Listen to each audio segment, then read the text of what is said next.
사도행전 15장 36절부터 사도행전 16장 15절까지의 말씀 저희였으며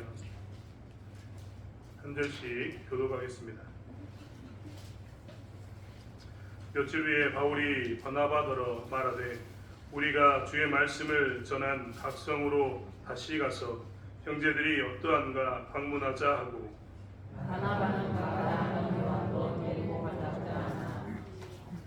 바울은 밤빌리아에서 자기들을 떠나 함께 일하러 가지 아니한 자를 데리고 가는 것이 옳지 않다 하여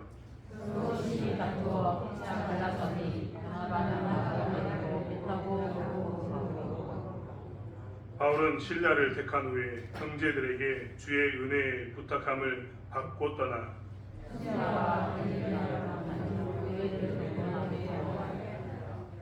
바울이 더베와 루스드라에도 이름에 거기 디모데라 하는 제자가 있으니 그 어머니는 믿는 유대 여자요 아버지는 헬라인이라.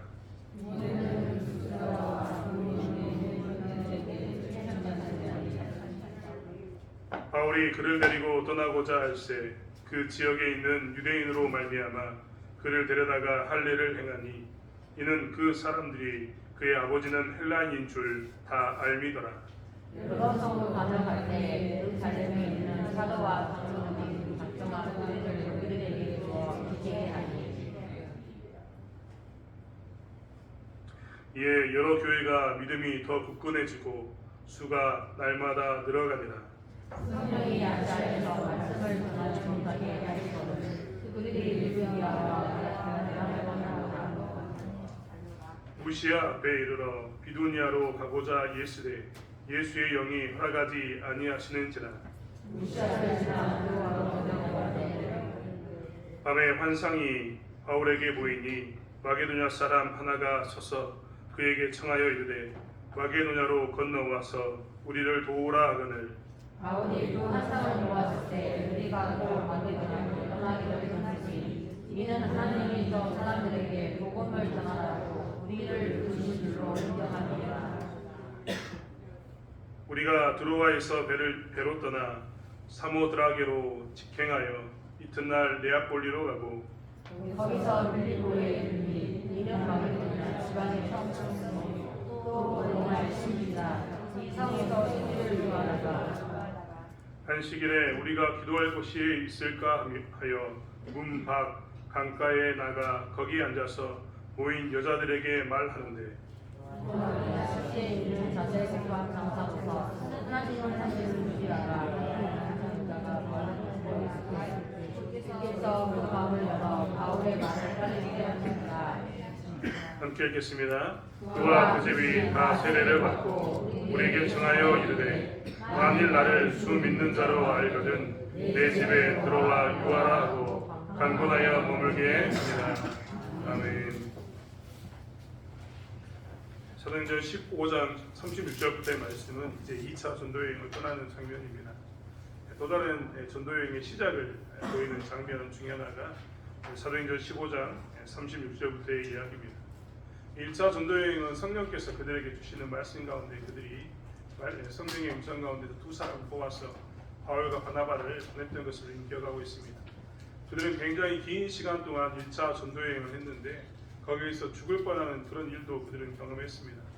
아무튼 그들은 돌아와서 예루살렘 공회의에 보고도 했고 그 공회의의 보고를 통해서 이방인들에게 오직 예수를 믿음으로 구원받는다라는 사실을 공포하게 되었습니다. 더 이상 할례나 정결법으로 구원을 받는 게 아니라 예수를 믿는 믿음으로 구원을 받는다라고 분명히 공포하는 일이 있었습니다. 물론 유대인들을 위해서 할례, 정결례를 좀 지켜라라고 이야기하는 것은 권면 상황으로 들어있었던 게 분명합니다. 이런 일이 있고 난 이후에 이제 교회가 안정화되고 있었을 때에 바울과 바나바는 다시 두 번째로 전도여행을 떠나려고 준비합니다. 또 다른 시작을 향해서 나가고 있다는 겁니다. 여행을 갈 때 여러분 뭐뭐 준비하십니까? 오늘도 잠깐 우리 통화했었는데 해외로 여행을 가려면 기본적으로 뭘 준비해야 될까요? 해외로 여행 가려면 여권과 비자는 반드시 있어야 됩니다. 물론 돈도 있어야겠죠. 제 친구가 배낭여행을 유럽으로 떠났는데 그 당시에 저희 때에는 배낭여행을 유럽으로 간다는 것은 등에 배낭을 엄청 큰 걸 하나 메고 최소한 30리터에서 40리터가 넘는 배낭을 하나 메고 짐을 가득 싣고 가는 게 배낭여행이었는데, 제 친구가 배낭여행을 간다고 하길래 환송이들로 공항에 갔더니 크로스백 하나를 메고 가방 하나만 들고 뗄래뗄래 가는 겁니다. 그래서 제가 이야기했습니다. 야, 너 이렇게 배낭여행 가는 거 맞냐고. 그랬더니 제 친구가 카드를 보여주면서 카드가 있다 이렇게 이야기하더라고요. 그 친구가 지혜롭다는 것을 나중에 알았습니다. 돈만 있으면 되는데 참 무식하게 했다 하는 생각이 듭니다. 아무튼 이런 것처럼 여행을 하려면 돈도 준비해야 되고 카드도 준비해야 되고, 그렇죠? 여권도 비자도 준비해야 됩니다. 이런 준비가 있어야지만 떠날 수 있는 겁니다. 2차 전도여행을 하면서도 이 바나바와 바울은 이제 무엇을 준비할까 고민하면서 전도팀을 꾸리게 됩니다. 그들은 이 당시에 여건이 있었던 게 아니기 때문에 그들은 이제 전도팀을 잘 꾸려가지고 떠나고자 마음을 먹었습니다. 새로운 시작을 위해서, 새로운 여정을 위해서 그들은 준비하는 과정 중에 그렇게 기대에 차 있었을 겁니다. 그런데 전도팀을 구성하면서 첫 번째로 이 새로운 여정을 시작하면서 문제가 생겼습니다. 여러분, 새로운 여정을 시작하면서 문제가 없으면 참 좋겠지만요, 문제가 많을 때가 한두 번이 아닙니다. 여행 가는 것도 좀 전에 이야기했던 것처럼 여행 가기 전에 여권 잊어버린 사람, 비자 잊어버린 사람, 지갑 잊어버린 사람 엄청나게 많이 만납니다.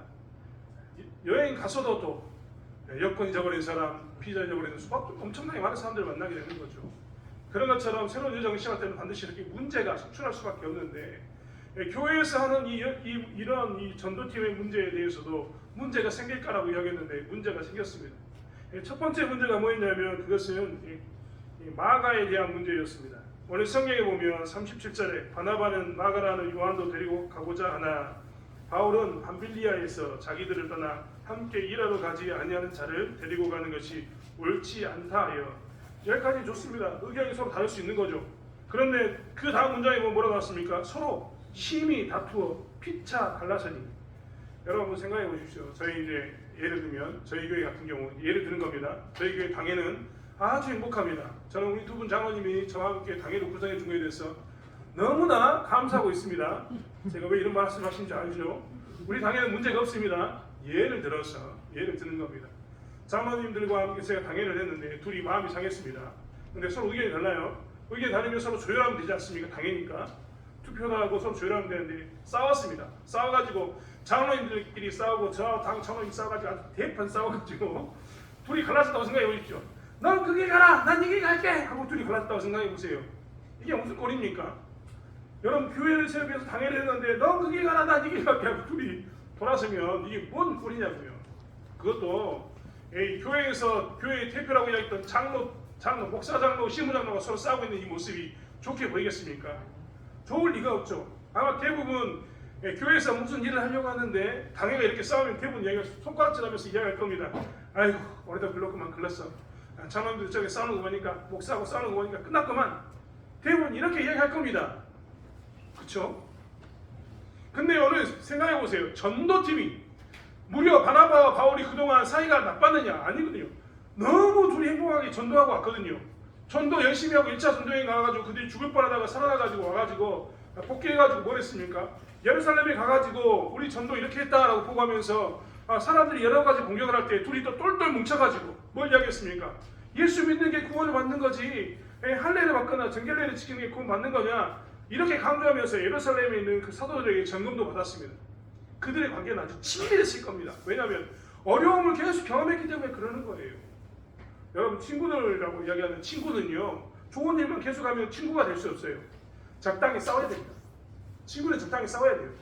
그렇지 않습니까? 그러면서 적당히 힘든 일도 같이 해야 됩니다. 같이 힘든 일을 안 하면 친구가 아니에요.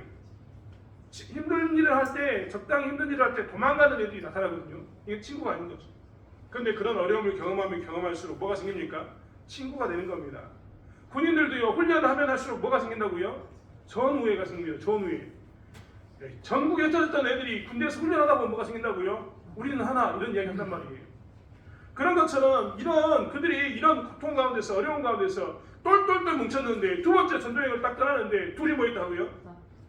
싸웠어요. 그냥 싸운 게 아닙니다. 서로 심히 다투어 피차 갈라서니. 야, 너 거기 가, 나 여기 갈라니까 하고 갈라서 버린 겁니다. 이유는 누구 때문이냐면 마가 때문입니다. 오늘 성경에 보면 누구라고 나왔냐면 37절에 마가라는 요한도라고 얘기하면서 마가라는 요한이 등장합니다. 이 마가라는 이름은 로마식 이름이거든요. 마가라 하는 요한. 요한이라는 이름은 그러면 어디식 이름이겠습니까? 히브리식 이름인 겁니다. 여러분 우리나라도 그렇지 않습니까? 한국에서요 박진순 이렇게 부르면 참 좋은데요. 외국에 나가면 외국 사람들 제 이름을 부르는 거 굉장히 힘들어합니다. 박진순이라고 발음을 정확히 해줄 사람은 거의 없거든요. 제 이름이 박인데요. 어떤 사람은 백, 어떤 사람은 팩 이렇게 발음합니다. 웃고 있죠? 이런 일이 나타나거든요.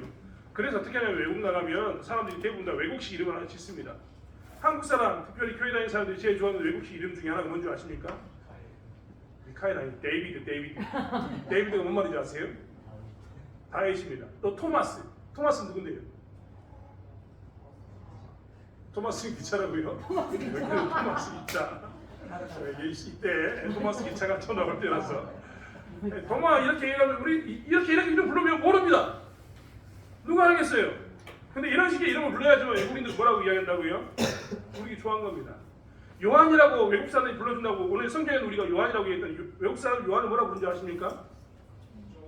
주원이라고 부릅니다. 완전 다르죠. 이런 식으로 이름을 정하면 나가서 그 사람들이 내 이름을 부를 때 나는 분명히 박가인데 백이냐 혹은 빡이냐 이렇게 이야기 안 부른다니까요. 그러니까 이렇게 이름을 정하는 겁니다. 아무튼 마가라는 요한은 원래 이름은 요한인데 로마 사역을 하다 보니까 로마인들을 많이 만나보니까 헬라인을 만나면서 뭐라고 이름 정했다고요? 마가라고 정했습니다. 여러분 이 마가 딱 나오면 우리 가운데 머릿속에 싹 스쳐가는 사람 있지 않습니까? 우리가 복음서를 몇 권 가지고 있습니다. 몇 권 가지고 있을까요? 몇 권? 4권. 복음서를 4권 가지고 있는데요. 한번 이야기해 볼까요? 성경책, 신약 성경 제일 시작가 처음 할 때 어떤 복음이 있습니까? 마태가 나오죠. 마태. 두 번째는요? 마가. 세 번째는요? 누가. 네 번째는요? 아주 똑똑하신데 잘하셨는데 거기에 두 번째가 누가 나온다고요? 마가가 나옵니다. 그 마가랑 이 마가 같은 사람이거든요. 근데 이 마가가 문제가 됐던 이유는 뭐냐면 마가가 너무 이게 성경에 안 나왔습니다. 문제가 됐던 것은 뭐냐면 마가가 밤빌리아에서 1차 전도여행 때 배를 타고 좋게 섬 지나서 배를 타고 갔을 때는 좋았는데 어디를 갈 때 문제가 됐냐면 그들이 육지에 도착했을 때 문제가 됐거든요. 배를 타고 전도할 때까지는 마가가 같이 전도여행을 열심히 했습니다. 그런데 그 다음 육지에 도착해가지고 그들이 이제 밤빌리아로 가려고 하는데 거기서 문제가 생긴 거예요. 왜 문제가 생겼냐면 이 당시에 이 지역은요 갑자기 해발이 한 2000m, 30m 껑충 올라가거든요. 여러분 이 한국 사람들은요 고산병 이야기 생각 안 하는데요. 우리 여기 있는 사람들 중에 제가 3000m로 여러분을 데리고 가면요 여기서 10명 중 5명 이상은 다 고산병 걸립니다. 제가요 이 전도여행 다니면서 저기 중국 티베트로 청년들을 데리고 왔는데 30명인가 40명인가 데리고 왔거든요. 해발 3000m 가니까 정상적인 사람 딱 2사람 남았습니다. 2사람. 가면 애들이 어지러워가지고 아무것도 못합니다. 차 안에서 어지러워요.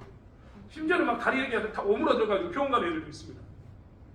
고산병이 그런 것이거든요. 근데 여러분 생각해보세요. 마가는 집이 가난했을까요? 부유했을까요? 여러분 가지고 있는 성경 지식을 형상에 보는 겁니다.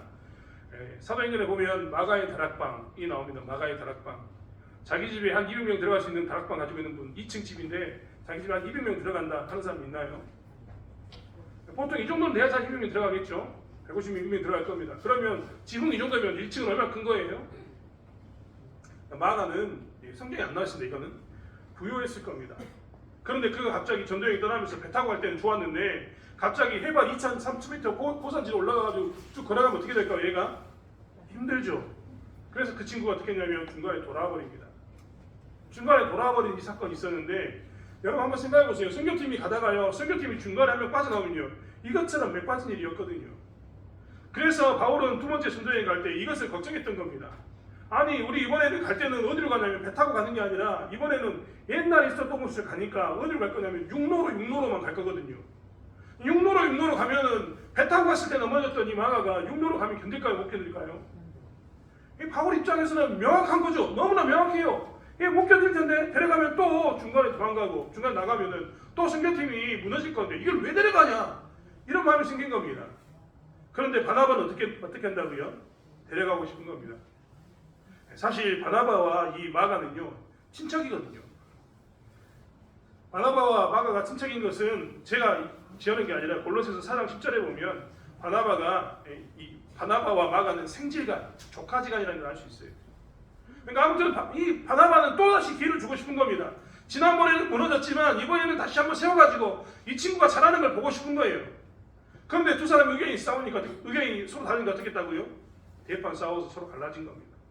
심지어는 오늘 성경 보면 바나바는요 구레네에 있는 섬으로 가게 되고 바울은 어디로 갔다고요? 육로로 향해서 그냥 가버립니다. 어떤 일을 시작할 때 교회에서 일을 시작할 때 이렇게 갈라짐이 있으면 좋을까요? 안 좋을까요? 될 일이 없죠. 하나님께서는 우리에게 지난 시간에 이야기했지만 그리스도를 머리로 한 몸된 교회를 이루라 라고 이야기했거든요. 그럼 우리는 그리스도를 머리로 한 하나님을 지키기 위해서 어떻게 해야 되는 거예요? 서로 안간힘을 써야 되거든요. 정말 안간힘을 쓰면서 그들을 품고 사랑하는 것이 교회의 본질입니다. 늘 이야기합니다만 교회는요 잘난 사람만 모이는 게 교회가 아니라니까요. 교회는 가난한 자, 부한 자가 모이는 거에 교회고 권력 있는 자, 노예가 같이 모이는 자가 종이나 자유인이나 다 같이 모이는 게 교회더라고요. 교회인 겁니다. 그런데 교회는요 가끔은 그런 일이 있어야 되는 거예요. 이 교회 안에 들어오면은 서로 교회 안에서는 어떤 일이 있어야 되냐면 종이 장로가 되고 종이 목사가 되는 그런 일이 있어야 되는 겁니다. 제가 예전에 제 금산교회 이야기했지 않습니까? 금산교회는요 자기 종하고 주인이 둘이 교회 다니면서 장로 피택을 했어요. 근데 누가 장로가 되냐면 종이 됐습니다. 종이. 주인이 나 같으면 성질나 가지고 이럴 것 같죠. 주인이 내가 주인이라면 에이 들어와 이런 게 안 나냐 이럴 것 같지 않습니까? 그런데 이거 주인이 뭐라고 얘기했냐면 당신을 내가 평양에 있는 신학교를 보내가지고 신학을 시켜가지고 우리 교회 목사로 부릅니다. 나중에 그 교회 목사로 부릅니다. 이런 게 어디라고요? 이런 게 교회인 거예요. 종이 주인이 될 수 있는 곳, 종과 자유인이 언제든지 섞여가지고 믿음 하나 가지고 뭘 할 수 있는 곳, 서로 섬기고 낮출 수 있는 이런 것이 교회인 거예요. 교회는 그런 것이 돼야 되는 겁니다. 이렇게 교회가 서로 둘이 싸워가지고 흩어져! 하면 된다고 안 된다고요? 안 되는 거죠 절대. 그런데 그들 가운데 선교를 시작하면서 어떤 일이 있었냐면 이런 아픔이 있었습니다. 갈라짐의 아픔이 있었던 거예요. 물론 나중에 하나님께서는 마가를 쓰십니다. 마가를 이제 누구 편에 보내냐면 하나님께서 바울과 함께 있는 마가를 만든 게 아니라 베드로에게 보내요. 베드로전서에 보면 5장일 겁니다. 거기에 뭐라고 나냐면 베드로가 이렇게 얘기합니다. 내 아들 마가라고 표현합니다. 그러니까 마가는 나중에 베드로에게 가가지고 복음을 열심히 훈련받습니다. 그리고 나중에 베드로와 함께 있던 그 시간을 통해서 그가 훈련받고 난 이후에 하나님께서 그에게 성령의 충만함을 주셔가지고 마가복음을 시작하게 하는 거예요. 마가복음을 시작할 때 그는 뭐라고 나중에 고백하냐면 마가복음 1장 1절 한번 읽어보세요. 마가복음 1장 1절에 보면 뭐라고 나오냐면 그것은 여러분 읽어볼 거예요. 마가복음 1장 1절. 마가는요 마가복음서 1장 1절에 정말 시작할 때 제일 중요한 말을 남기는데 마가복음 1장 1절에 이렇게 남깁니다. 하나님의 아들 예수 그리스도의 복음의 시작이다. 한번 읽어볼까요 같이? 여기 위 띄었습니다. 잠깐. 한번 읽겠습니다. 시작. 하나님의 아들 예수 그리스도의 복음의 시작이다. 여러분 마태복음에는요 예수 그리스도의 계보부터 시작하거든요. 그런데 마가는 이 마가복음을 쓰면서 하나님께서 그를 통해서 쓰게 하셨는데 뭘 고백하게 만드냐면 하나님의 아들 예수 그리스도의 복음의 시작이다. 이걸 외치게 만드는 겁니다. 그리고 난 다음에 마가는 항상 어떤 얘기하는지 아십니까? 고난받아야 된다. 예수 믿는 사람은 고난받아야 된다. 예수님이 고난의 길을 갔던 것처럼 예수 믿는 사람도 고난을 받을 텐데 그때 고난 때문에 무너지지 말고 뭐라고 얘기하냐면 소망을 붙들고 살자. 그 이야기를 마가복음 내내 그 이야기만 하고 살아요. 사도행전 15장에 있어서 이 마가는 상상할 수 없는 그런 마가인데 훗날 하나님께서 그렇게 쓰십니다. 근데 정말 죄송한 이야기입니다만 곰곰이 생각해보면요 마가는요 그렇게 변화되고 쓰임받을 수 있는 그런 도구로서 준비된 사람인 겁니다. 교회가 그를 품고 살아가고 있으면 마가는 어떻게 바뀐다고요? 이렇게 고백한다니까요. 내 인생 가운데 제일 중요한 게 하나님의 아들 예수 그리스도의 복음의 시작, 이 복음을 전하는 거다라고 외치는 사람이 됩니다. 그 스스로가 자기가 지금은 힘들다고 도망갔을지 모르지만 나중에 뭐라고 얘기한다고요?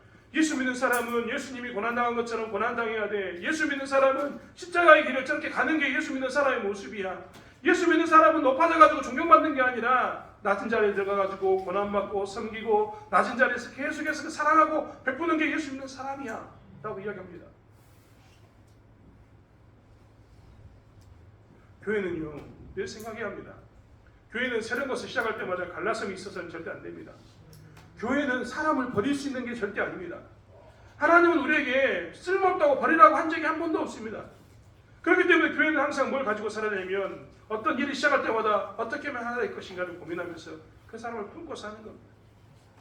그 사람을 품고 하면요 언젠가는 그 사람이 이렇게 고백하는 거예요. 하나님의 아들 예수 그리스도의 복음의 시작이다. 전도여행을 가면서 아무튼 두 번째 전도여행을 통해서 무엇이 있었냐면 갈라짐이 있었습니다. 아픔이 있었죠. 바울은 그래서 누구를 선택하냐면 신라를 선택합니다. 지난 시간에 이야기 한번 했습니다. 신라가 이 예루살렘에서 파견해왔던 사람인데 그를 선택하는 겁니다. 이 처음 시작하면서 그들은 그래서 결국 어떻게 되냐면 각자 떠납니다. 여러분 아마 이 선교팀은요 끔찍했을 거예요.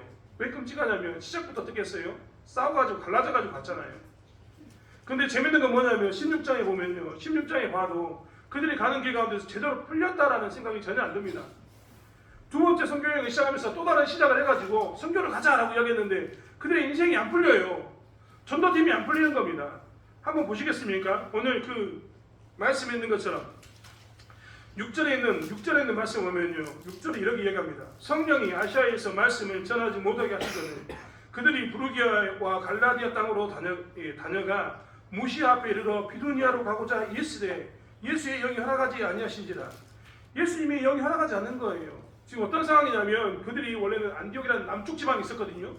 용로를 따라서 이렇게 올라가가지고 그들은 어디로 가고 싶었냐면 저쪽으로 가고 아시아 쪽으로 더 깊이 들어가고 싶었거든요. 그리고 그들이 할 수만 있다면 이렇게 동쪽에서 서쪽으로 올라가가지고 중앙을 찔러서 저 위에 있는 오늘 성경이 이야기하고 있는 어디냐면 여기 비두니아 지방까지 북쪽으로 올라가서 거기에 복음을 전하기로 했습니다. 그런데 그들이 갈 때마다 길이 막히니까 그들이 복음을 전하지 못하고 이쪽 갔다가 저쪽 갔다가 이쪽 갔다가 저쪽 갔다가 이쪽 갔다가 저쪽 갔다가 이런 모습으로 계속 우왕좌왕하고 있는 거예요. 여러분 시작부터 싸우면서 시작했는데 선교팀이 가면서 계속 가는 길 가운데 뭘 했다고요? 우왕좌왕하고 있는 겁니다. 오늘은 성령이 막았다고 얘기하지만 그들은 성령이 막은 것에 대해서 지금 막혀있는 것에 대해서 굉장히 답답해했을 겁니다. 아니 왜 못 가냐고. 1차 전도여행에는 그렇게 잘 인도해가지고 쭉쭉 돌아다니면서 맞아 죽을 뻔하면서도 복음을 전했는데 2차 전도여행은 우리가 가는 데마다 계속 막히고 가려고 하면 막히고 가려고 하면 막히는 이런 모습 가운데 그들이 있으니까 그들 가운데는 고민되는 거죠. 여러분 안 그러겠습니까? 우리가 싸워서 그런가? 우리가 왜 정말 이렇게 지금 전도여행을 왔는데 하나님께서 하시는 그 일을 감당하려고 하는데 또 다른 시작으로 우리가 잠잠하지 않고 계속해서 일을 하려고 하는데 하나님께서 막으실까? 그들은 고민이 됐을 겁니다. 우왕좌왕할 때마다 그들 가운데서는 더 질문이 계속 물음표가 생겼겠죠. 야 우리 잘못 온 건 아닐까? 우리가 뭔가 잘못했을까? 수없는 이야기가 들렸을 겁니다. 하지만 그들은 결국 나중에 알게 됩니다. 성령께서 그들에게 뭘 이야기했냐면 니들이 가고 싶은데 가는 게 아니라 내가 인도하는 곳으로 가야 돼 라고 그들에게 이야기해 주는 겁니다. 새로운 여정을 시작할 때는요 항상 그렇기 때문에 우리가 항상 생각해야 되는 겁니다. 하나님께서 인도하는 곳으로 가는 것이지 우리가 원하는 곳으로 가는 게 절대 아니라는 겁니다. 잠언서 16장에는 항상 잠언서 16장은 제가 자주 여러분에게 읽어드린대요. 사람이 마음으로 자기의 길을 계획할지라도 그의 걸음을 인도하시는 이는 여호와시니라는 말씀을 제가 많이 읽어드립니다. 우리는 어떤 일을 할 때 전도여행 갈 때 계획을 철저히 세워야 되죠. 어떤 비행기 탈 건가 채워가지고 어디 가서 숙박을 할 것인가 어떤 사역을 할 것인가 계획을 철저히 세워야 됩니다.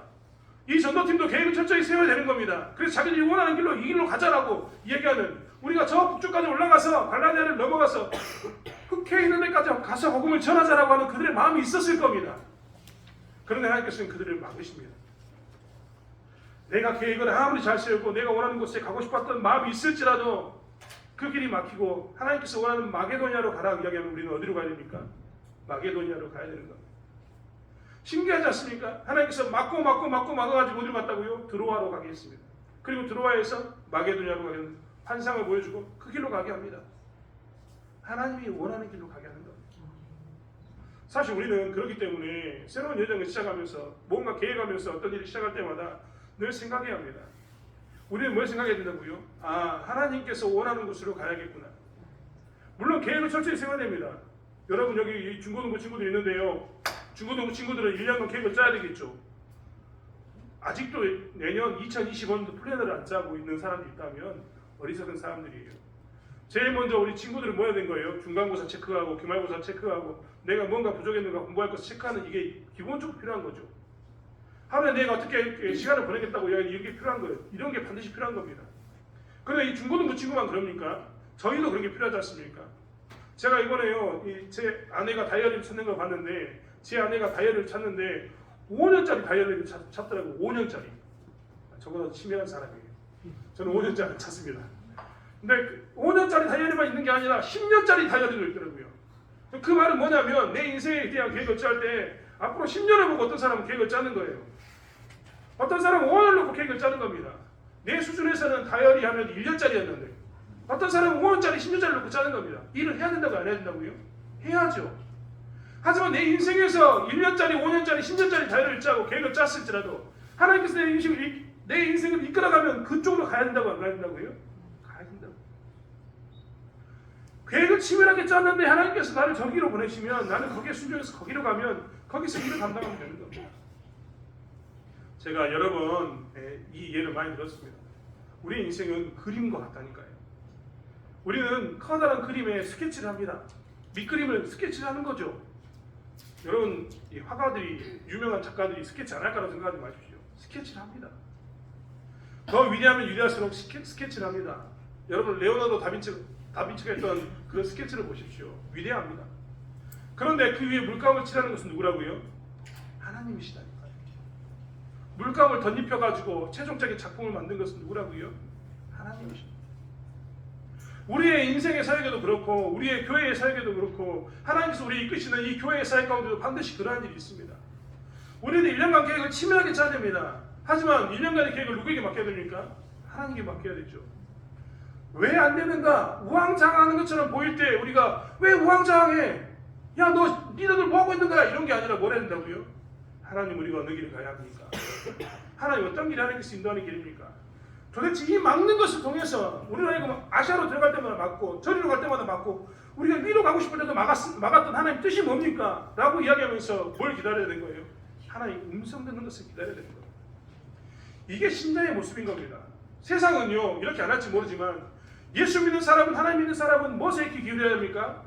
하나님의 말씀에, 그리고 성령의 인도하심에 귀 기울이면서 그 길을 쫓아가는 게 예수 믿는 사람인 겁니다. 지금 두 번째 전쟁을 떠난 사람들은요 그 자리에 서 있습니다. 그들은 처음부터 싸웠기 때문에 그런다, 우왕좌왕하면서 에이 인도자들이 잘못 인도하고 있구만, 이런 걸로 싸우는 게 아니라 뭘 가지고 싸운다고요? 하나님의 음성 듣는 것을 가지고 싸워야 되는 겁니다. 올 한 해 동안 우리 또한 새로운 여정을 시작하면서 이렇게 하나님의 음성 듣는 걸로 실험하는 저와 여러분이 되길 원합니다. 내 인생이 어디로 가야 될지 모를 때마다, 막혔을 때마다 왜 또 막혔어? 내 인생은 안 되는가 보다, 포기하지, 이런 생각이 아니라 이것을 통해서 하나님 도대체 나를 어디로 인도하시려고 합니까? 도대체 하나님 뜻이 뭡니까? 라고 이야기하면서 그것을 가지고 소망 삼아 하나님 뜻을 기다리면서 나가는 저와 여러분이 되길 원합니다. 하나님께서는 그렇게 우리를 살게 하시길 원하시는 겁니다. 2025년도 우리는 새로운 여정을 시작합니다. 여기 계신 모든 분들이 2025년도 새로운 여정 가운데 서 있습니다. 이 가운데 우리가 정말 조심해야 될 것은 이야기했던 것처럼 우리의 여정 가운데 첫 번째로 우리의 주변에 갈라섬이 없도록 해야 합니다. 서로 사랑하고 서로 품고 나가면서 인내하면서 그 사람 또한 예수 그리스도의 복음의 시작이라고 외칠 수 있는 그날까지 우리는 뭘 해야 한다고요? 안고 품으면서 사랑해야 합니다. 교회는 한 사람도 버림이 없이 끝까지 포기하지 않고 그들을 서로 사랑하는 가운데 힘써야 될 줄이 있습니다. 또한 2025년도를 시작하는 우리들이 정말 기억해야 될 것은 뭐냐면 내 인생의 여정에서 막혔을 때마다 왜 막혔냐? 라고 이야기하는 게 아니라 도대체 하나님은 나를 어디로 인도하십니까? 하나님은 도대체 어디로 나를 인도하십니까? 라고 소망의 끈을 붙들고 기도하는 저와 여러분이 되기를 원합니다. 하나님의 음성에 민감하게 반응해서 하나님 뜻을 알아가는 저와 여러분이 되길 원합니다. 2025년도 우리가 그것을 놓치지 않는 삶을 살길 원합니다. 기도하겠습니다. 하나님, 또 다른 시작을 합니다. 2025년 새로운 해를 저희는 또 시작합니다. 그리고 그 첫 번째 날로 하나님께 드립니다. 이 시작을 하는 가운데 우리는 무엇을 하고 있습니까? 하나님, 우리가 이 시작 가운데 하나님의 음성에 민감하게 반응할 수 있도록 도와주시고 하나님의 음성을 쫓아가는 저희들의 삶이 될 수 있도록 붙잡아 주실 줄 믿습니다. 하나님, 특별히 또한 간구하오니 하나님 2025년도에도 우리가 시간이 마무리되었을 때 12월 31일 날 하나님의 은혜였습니다라고 고백할 수 있도록 하나님께서 인도하시는 그 길을 경험하며 누리며 살 수 있는 저희들에게 도와주실 줄 믿습니다. 특별히 하나님, 내가 돌아봐야 할 사람은 누구입니까? 사랑해야 될 사람은 누구입니까?